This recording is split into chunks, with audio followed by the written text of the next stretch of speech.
isolation. Stay away from all the subway stations.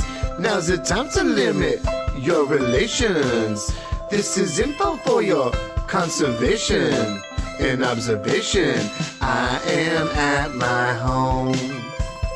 I am all alone. I am at my home in isolation. Isolation. Time for practicing your masturbation. Sorry that you canceled your vacation. It's not just you, it's the whole entire nation. In isolation, I am at my home. I'm at my home. I am all alone. I'm all alone. I am at my home. I'm at my home. In isolation. My constipation in isolation has really helped my toilet paper situation. Should hold up depending on the duration that they keep us in isolation. I am at my home. I'm at my home. I am all alone. I am all alone. I am at my home. I am still at my home. I am in isolation. In isolation. Isolation, a conversation we should have with every single generation. The older people need a working vaccination. The younger people on a threat of decimation. I am at my home. I am all alone. I picked up the phone. Hello. And I said hello. Hi. Isolation breeds agitation. Unless you find a way to get some inspiration. Make a creation, film a claymation, or just eat chips and talk to friends while on PlayStation.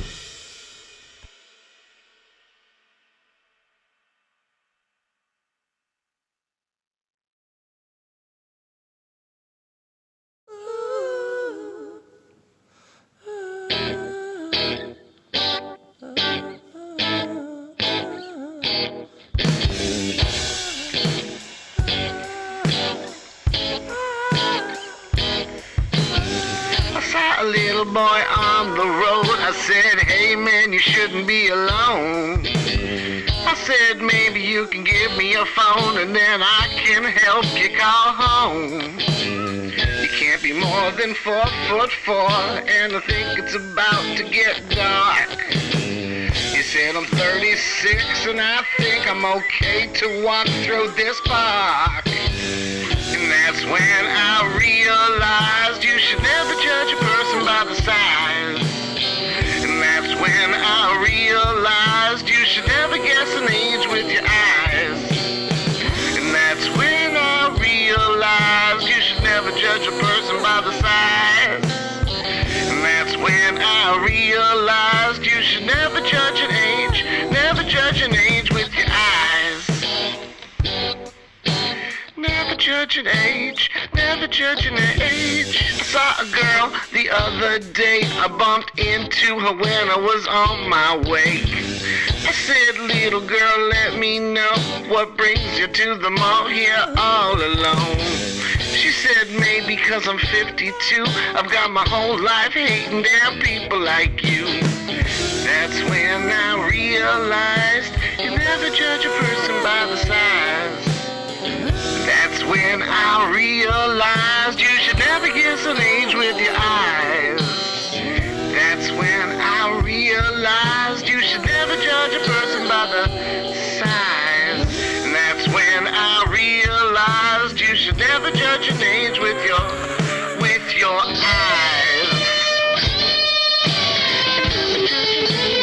Never judge an age, never judge an age.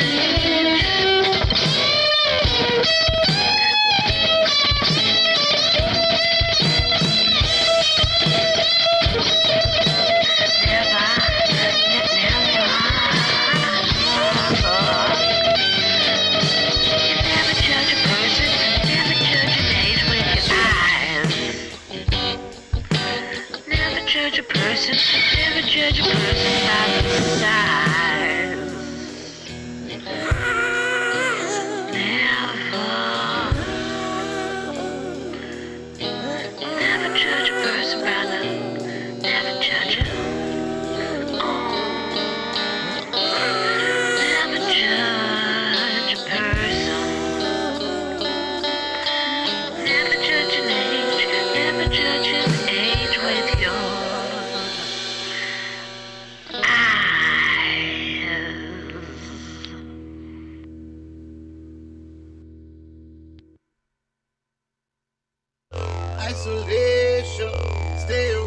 mother subway stations.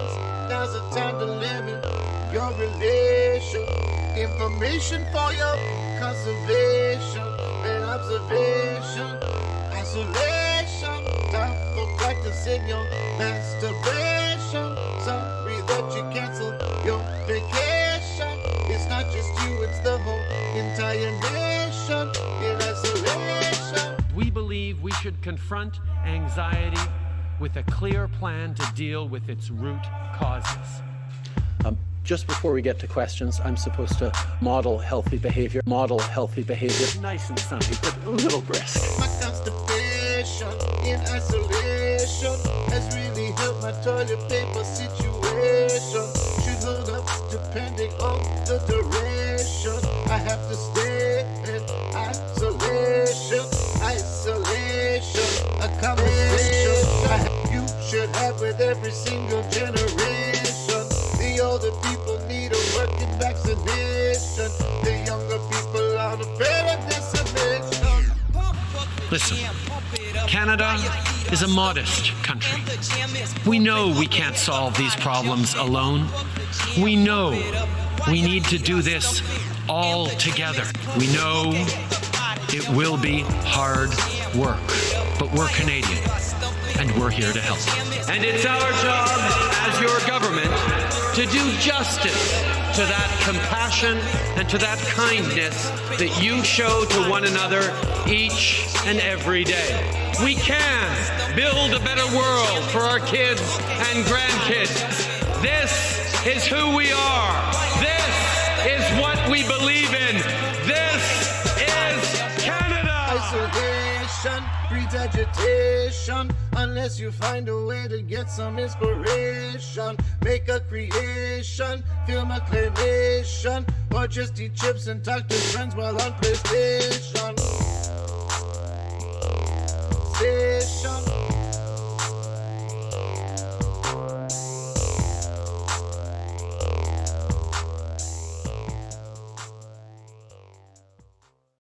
This song has no lyrics, This song has no lyrics, This song has no lyrics, Give me lyrics, for this song, This song has no lyrics, This song has no lyrics, This song has no lyrics, Give me lyrics, to the song, This part is where the verse goes, This part is where the verse goes, This part is where the verse goes, No shine, no lyrics, This part is where the verse goes, This part is where the verse goes, This part is where the verse goes, No shine, no lyrics, This song has no lyrics, This song has no lyrics, This song has no lyrics, Give me lyrics, for this song, This song has no lyrics, This song has no lyrics, This song has no lyrics, Give me lyrics, for this song, Maybe a rap part comes in here, I'm not sure, it's not clear. Maybe it would sound weird if we don't do a rap part. Maybe we do a verse that sounds similar to the first, so it would sound like this part is where the verse goes. This part is where the verse goes. This part is where the verse goes. No shine, no lyrics, This part is where the verse goes. This part is where the verse goes. This part is where the verse goes. No shaggy, no lyrics, This song has no lyrics, This song has no lyrics, This song has no lyrics, Give me lyrics, for this song,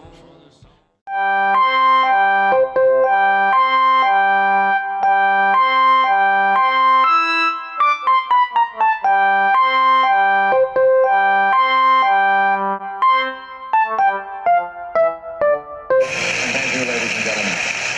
Welcome aboard, folks.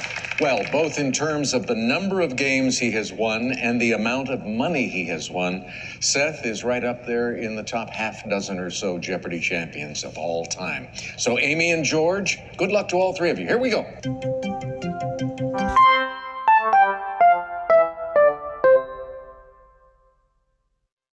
Sorry. And go. Hello. Welcome to There's Always Jeopardy with Pat and Jan. How you doing, Jan? Great, Pat. How are you? I'm pretty good. What's going on? It just got like really noisy on my balcony, and I think there's like a windstorm happening. That's the news of the day. It was snowing pretty violently before, but just in little spurts. Like Again. It was going and then stopping. No cumes. Pretty fun stuff. It was just very noisy here. Larry was really upset, but we gave him a cracker, and I think we're going to see how long that cracker holds up. Well, I'm going to tell you, the whole time we're recording, all I'm thinking about is eating a cracker later. So let's get this show on the road. Really enjoying that cracker. I wanted to give you a quick tomato sauce update. I've been thinking of nothing but. So we had Maggie made pizza yesterday, and it was great. Oh, yeah. So that took about a half a bottle. So now we have 7.5 jars of tomato sauce left, and I'll keep you posted as that depletes. I have a quick cue about the pizza, if I might, because full disclosure, I did see this pizza on Instagram. I follow your lovely wife. Now, I actually wanted to message her, but felt a bit dorky about it, so I'm going to do it now on this live thing. Well, she's right over there listening. So. Okay, so I saw that it's 3/4 tomato sauce, but then 1/4 pesto. Yeah. Mm-hmm. Is that because, I'm assuming it's Maggie, likes to have part of her pizza be pesto and part tomato sauce? Like she likes the variation? Yeah, that's exactly right. Okay. I like pesto fine, but I don't want to mess with it on my pizza. I love it. Just give me pizza sauce. I love a good pesto too, but I gotta say, if I go pesto, like I'm not going back to tomato. Yeah, well, she's wild. You married a wild woman, Pat. She's like an onion, man. The more I find out about this lady, the more layers are revealed. She wild, man. She wild. She's wild. She's gorgeous. She's talented. Like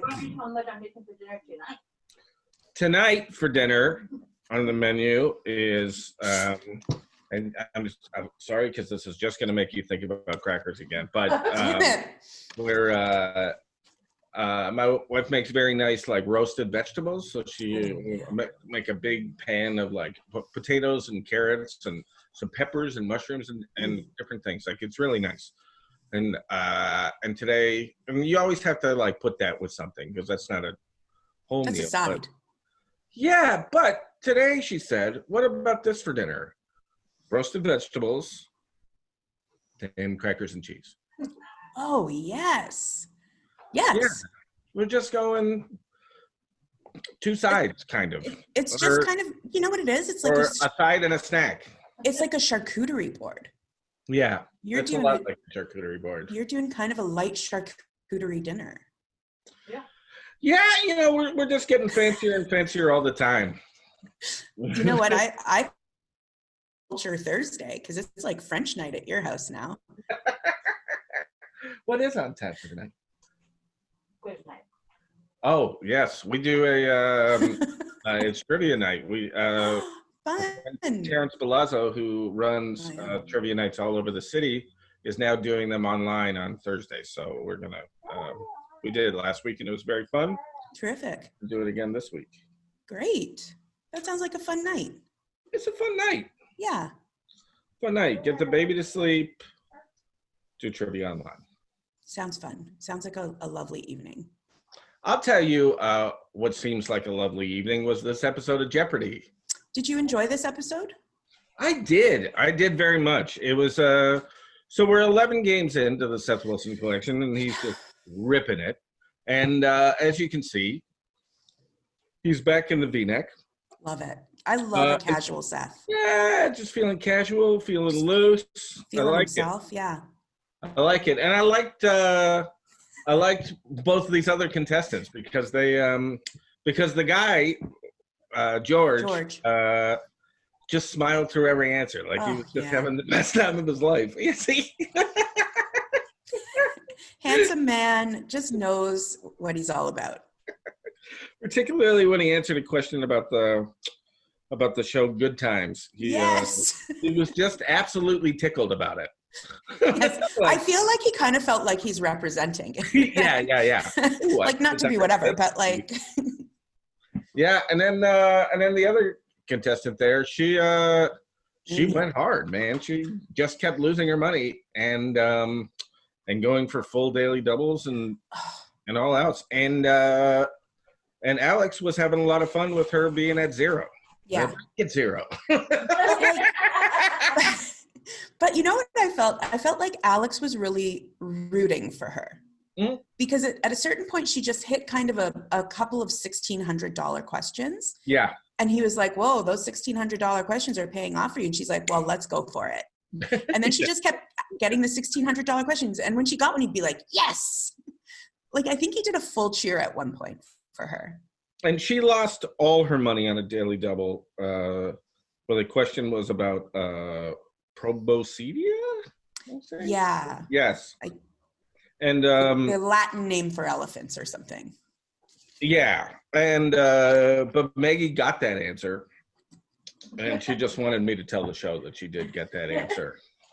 She was very happy with it. What this woman cannot do. Proboscis, right?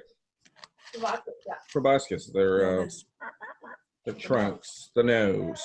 Yeah. Okay. Bravo, Maggie. Let's go through the topics here for Jeopardy. Yeah. Baseball in uniform. Mm-hmm. What the city name means. Pronunciation. Yep. Notorious. The blank of blank. And the farmer in the deli. Cute. Baseball in uniform was a fun one. You just have a bunch of baseball players in their like World War II uniforms. So it was fun. Mm-hmm. It was fun, but I feel like this was a really tough round. I think it was a tough round. Also, Seth never ran away with it. No. This was one of his lower scoring games for sure. Yeah, I think he had like 12,000 or something. Yeah, I think just over 13. But George was ahead of him for a while. I'm blanking on this woman's name. Amy. She was ahead of him for a while. Like it was a real game. It was a real game. And I think too, like sometimes you get those games where it's like nobody really is like none of these categories were really like, yes, you're going to nail this category, or this is all like really general knowledge. We're going to knock this one out really quick. They were moving all over the board. Like nobody was really like latching onto a category. Let's get the hell out of this category. Like literally said that. And I think like everybody was finding this round especially quite difficult. I know I barely got any answers. It wasn't an easy one. No. Double Jeopardy, Oktoberfest, Talking Trash, which I thought was a funny category. It was just all garbage synonyms. Yeah. Rubbish. U.S. Museum, the time of your life. The times of your life. Deadlines, and which was all lines from literature and things about being dead, and Who Ordered the Mammal. Yes. Now there was something funny that happened in Deadlines, and I guess this must happen because they've had like I don't know a quadrillion Jeopardy episodes, but they used a clue in a Final Jeopardy a few weeks ago that we saw on this episode. The opening line from Camus' The Stranger. And I know that because I got it, much to my own surprise, then immediately went on Twitter and announced that I got it. Which just tells you a little bit about who I am. That's from a more recent episode of Jeopardy? Yeah, it's within the past like 5 weeks because I do remember like being in isolation when I watched that episode. Right. So I wonder, I'm just like, how often do they reuse questions? Yeah, I mean, it's got to happen. Especially like they have big deadline to meet, and Alex is coming in, and he's all mad, and he's like, "We got enough questions?" And they're like, "Let's get that Camus one back." He just handed him some old ones that were still on the table, and he's like, "Fine, we got them." Sure. I'm sure they just write them all on cue cards too. Yeah, they just hand it to them. Cards, and they're just sitting on a table until you need them again. Yeah. That's what I think.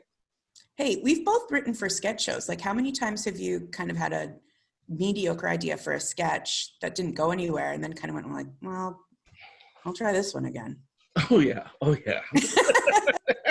A million times. Yeah. A million times. And for like, I would have another job and be like, well, nobody liked this one at the last job, but what about this? And sometimes it pops. But rarely. It just looks like you did something. Look, you miss 100% of the shots that you don't take, right? Yeah. And you miss the same shots when you take them over and over. Yeah. Sometimes it doesn't even matter. Sometimes you're never even invited to play the game. So no, rarely invited to play the game anymore. Should we take a look at the stories? Oh, yes, please, because there's some fun ones. Yeah, this is fun. George Lyle is a security risk analyst from Lafayette, Indiana, who once lived and worked in a country that I just heard this morning has the tallest people on average, the Netherlands. And they made sure to tell me. I had one guy walk up to me and he says, "Oh, you must not be a Dutchman, huh?" Because he was about 6'5" and I'm only 5'10" and a half, so. Okay, now what were you doing in the Netherlands? I was interning for the Yugoslavia Tribunal that was set up by the United Nations to prosecute war criminals from that conflict in the 90s. Okay, well, good to have you with us on the program. Amy Pistone from Ann Arbor, Michigan. When you were studying abroad, not in the Netherlands, I take it, you decided to run a marathon. Where was this? Yeah, so I was studying in Athens, and I didn't know if I would ever be in Athens during the marathon. It's sort of the original marathon course from Marathon Beach to the Panathinaike Stadium there, and I'd never run more than 7 miles at a go before that, but I figured this might be my only chance and did it. I was sore for a while after that, but I ran the whole thing. Well done. Good for you. Seth Wilson, as I indicated at the beginning of the program, is one of our most successful players on Jeopardy. And he has, as you might imagine, a little ritual like athletes that he gets involved with before he appears on our program. What do you do? I have a playlist that I listen to as I'm getting ready before I come on the show. It's selections mostly from the Top Gun and Karate Kid soundtracks, and some football fight songs as well. Okay, well, obviously it's working. Save that playlist, and maybe you can rent it out to other players in the future. But right now, you're in command of the board, Seth. Go ahead. City name for 1,000. So great. Yeah, a lot here. There's a lot here. For starters, George, who's a very jovial guy, had a really real job. Like a United Nations really serious job. Yeah, tribunal stuff. Yeah, what I don't know here for sure is he making a joke? Is he making a joke that people didn't know that he was from the Netherlands because he's 5'10"? Or is it because he's a black man? Sure. That didn't spring to mind. Maybe.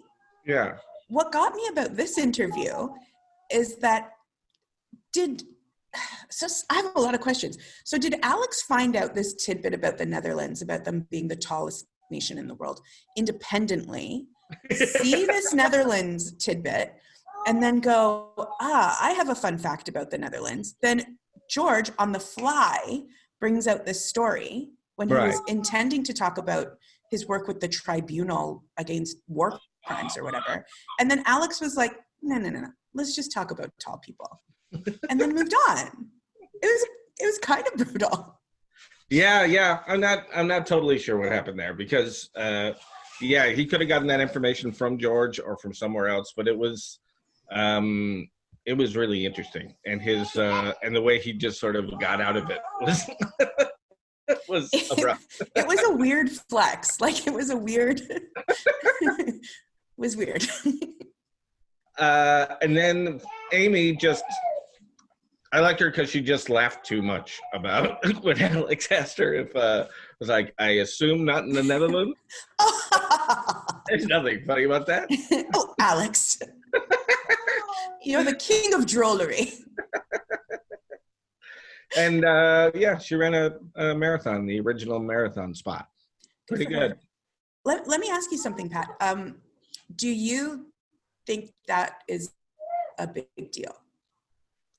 Do I think that's a big deal? Yeah, like if you were in Greece and it was like, oh, the marathon is coming, I could run the original marathon. Would you consider it? No. Me either. No, come on. I think this is why Amy Pistone is a better person than I am. Yeah. But it feels like I'm like, oh, I would walk around a bit. But it's like I ran the original marathon. I don't know. Maybe that is a big deal. Maybe I'm. I mean, yeah. I mean, it's like it sounds cool. I guess. But to me, a marathon's a marathon. I mean, it's like it's impressive that you finished it. Yeah. I don't care that it's from Marathon to the Athens or whatever. Yeah, I'd also just rather be eating a hamburger. 100%. Or if I'm in Athens, probably Greek food. Yeah. So a lot of the good burger places where I grew up were Greek people. So yeah, maybe I would go there for a hamburger. Yeah, I grew up. I lived for a very long time, still kind of do, in Greek town. And there was a burger place run by these two very old Greek men called Square Boy. And their motto was 4 bites more, because their burgers were square. So you would get the corners. Anyway, really good burgers. If you're ever in the Danforth Jones area. Yeah, check out Square Boy. Square Boy, everybody. And speaking of sponsored content. Speaking of a Square Boy, sad story here.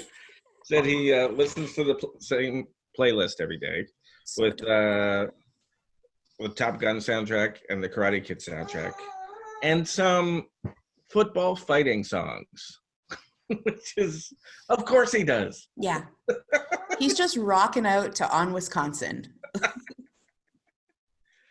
Of course he does. Do you think that this is a playlist on Spotify yet? Oh, it should be. We should research that. It should be. I mean, this is Seth's time. Like, I know we're watching this and we're talking about it, but also, as Seth was saying when he was on our show, his collection happens to be featured on Netflix while everybody's home around the world.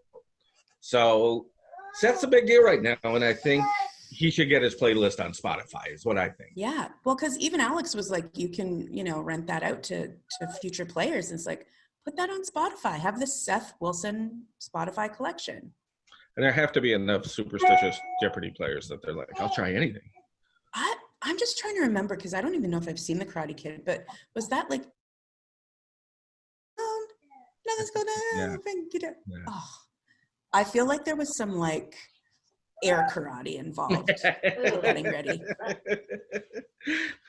Yeah, I feel like before he left the house, he got his girlfriend to confirm that he's the best around. I feel like I might start doing that. Hey, I'm the best around, right? Am I the best around? Nothing ever gonna bring me down, right? Anyways, great stories today. Or fun for their own reasons. And Final Jeopardy. Topic was Christianity. Did you get this? I sure did. Yeah, this was an easy one. It was Palm Sunday. Yeah. And I was telling Maggie today, like, I was raised Catholic. Well, here's Larry. Larry. Like I said, I never advertised that Larry's on the show, but he's so much more famous than any of us. I really do feel like I might get bumped by Larry at some point. Listen, Jan, it's been great, but Larry wants second billing, and we just don't have the budget for 2. Yeah, that's good. You don't lurch at the computer. You don't try to touch things that you're not supposed to touch. Oh, you are. Okay. Been holding back for so long. Anyway, I was telling Maggie that Palm Sunday is probably the only thing I miss about being Catholic. Because you get to walk away with a little thing, Yeah, a little treat. Yeah, and that really meant something to me when I was a little kid. I was like, they gave me something. Now, did you, because what my family would do is every Palm Sunday, my mom or dad would like gather all our palms because they were blessed. We couldn't throw them away. And my uncle would make us all little crosses. Oh. Kind of origami crosses. And then they would like live in the car or live in the kitchen or whatever. Did you do anything with them? They would already come as crosses at our church. Oh. You probably went to a better church than we did. But sometimes they would. They would already be crosses. And I think that was a really special thing that we had. Yeah. You went to a very classy church. Mine, they just basically like threw the palm at you and then you went like, you want communion? It's buffet. Okay. I wanted to talk about a special thing that we're doing tomorrow. We're going to talk about what our Jeopardy stories would be. And I think the way that we should structure this, because I posed this question on Facebook one time, what would your story be? And that's if, and the stipulations I gave were that if you could control what Alex says to you, like how he asks you, and what you would give. Like if you were just in control of how it played out, what is it? Right. And we're going to have a very special guest, Jeremy Woodcock, on tomorrow because he told me what his Jeopardy story would be, and I love it. So, and he's such a good human. He's such a good, funny human. I can't wait to see him. Yeah, it's going to be great. It's going to be great. Comedian Jeremy Woodcock, and 3 Jeopardy stories. So, it's going to be like an actual episode of Jeopardy. Yeah. Yeah, I mean, just for that little part, but yeah. No, I'm making a board. Anyways, I'm excited to see what happens with Seth tomorrow. I think his reign is winding down here. Yeah, is tomorrow the last one? Do we know? I haven't looked ahead, but I think he said 12 games. Yeah, I haven't looked ahead either, but I think that I don't know if they have the one where he loses. So yeah, okay. I think our producer just told us it's 13 episodes. So yeah, he would win tomorrow and then lose on the next one. And then it's just going to be a manic Monday for us. Yeah, it's going to be a heartbreaker. Yeah. But maybe maybe that game's won by somebody that we're going to fall in love with right away. Maybe. I know. I don't believe it. I'm just saying it. I know. That's because you're the eternal optimist. You're a glass half full kind of guy. Yeah, I'm trying to be. Well, I don't know. Should we wrap it up there, Jan? Yeah. Does Larry have anything he'd like to add?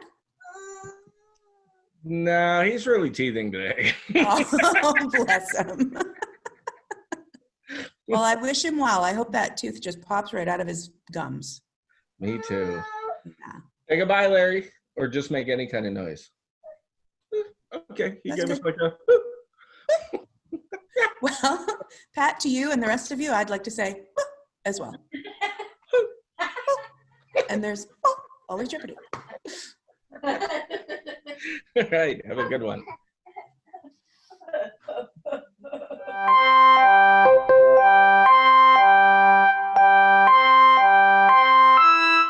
I'm Seth Wilson. Be sure to watch There's Always Jeopardy at 6:30.